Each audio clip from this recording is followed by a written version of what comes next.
I think the question shouldn't be, will he beat it? I think the question should be, will he survive it? I don't necessarily think you're just beating a Fed case like that. I think there's gonna be a difference where, 5 years, yeah, you'll survive that. 10 years, you'll survive that. A fucking 80-year sentence plus life, you're not making it. Will he survive the case instead of will he beat the case? Because what history is there of people beating a case like this and just flat out beating it? Looking back to the day the news broke on several media outlets, what would have been an ordinary October morning in 2024 came instead with chaotic headlines. Lil Durk arrested on murder for higher charges. The hip-hop world was left reeling and fans were left in unbelief. With the recent case that they brought against your son, we haven't seen any comments about it from yourself. We would just like to know your feelings on the matter so that we can share with the wider public. Alhamdulillah, we first like to thank everyone for their support, their love, the encouraging words that they gave us as a family. We thank the fans and everyone who stood by us. I leave all legal issues to the lawyers to break that thing, what's dealing with that, the legal issues behind it. As far as the family, as far as me as a father, one thing I can say that it's mighty strange that once he started doing good out there.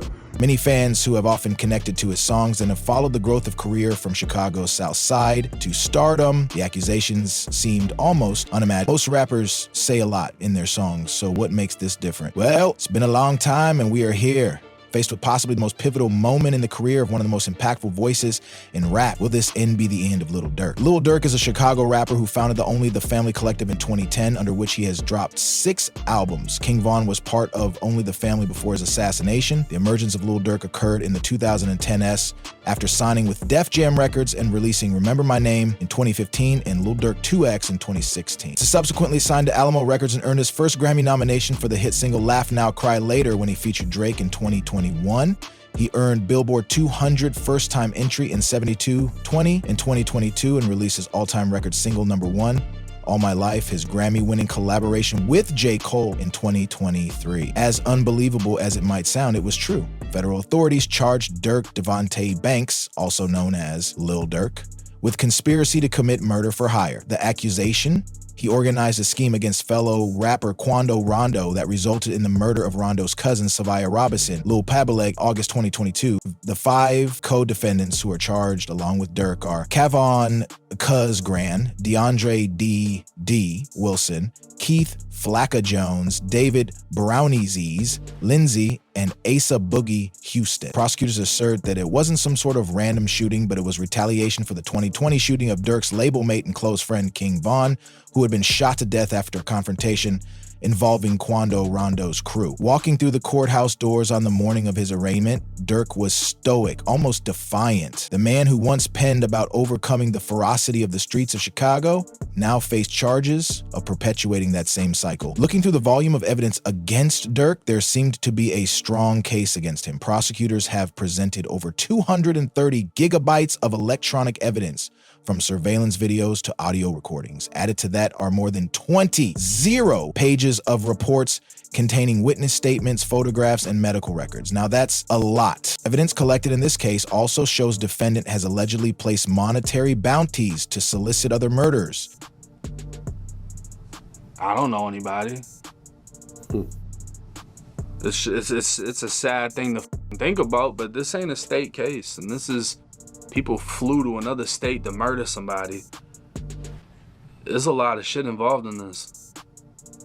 Well, yeah, because... including a family member of a witness, California prosecutors stated in their brief. Defendant's modus operandi is clear. He will use his power, his money, his influence, and any pretrial release to endanger anyone who he perceives as a threat, including witnesses in this case. Most incriminating, maybe, are the money trails allegedly connecting Durk to the crime. Credit cards in his name and his record label, Only the Family, OTF, were used to pay for transport and accommodation for co-defendants, reports state. Text messages submitted with court documents revealed Durk allegedly warning a fellow suspect, "Don't book no flights under no names involved with me." This was apparently a bid to cover his tracks. The trial, originally set for early 2025, has been pushed back to October, with both sides conceding that the complexity of the case requires additional preparation time. Walking through Chicago's South Southside in recent weeks, I was struck by how Durk's tracks still blast from car stereos and storefronts, even as he faced increasing legal trouble. It speaks to perhaps the most inflammatory aspect of this case: prosecutors' intentions to use his lyrics as evidence. His indictment was based off his song. They've quoted in specific his track Wonderful Wayne and Jackie Boy, claiming some lines invoke the alleged murder-for-hire plot.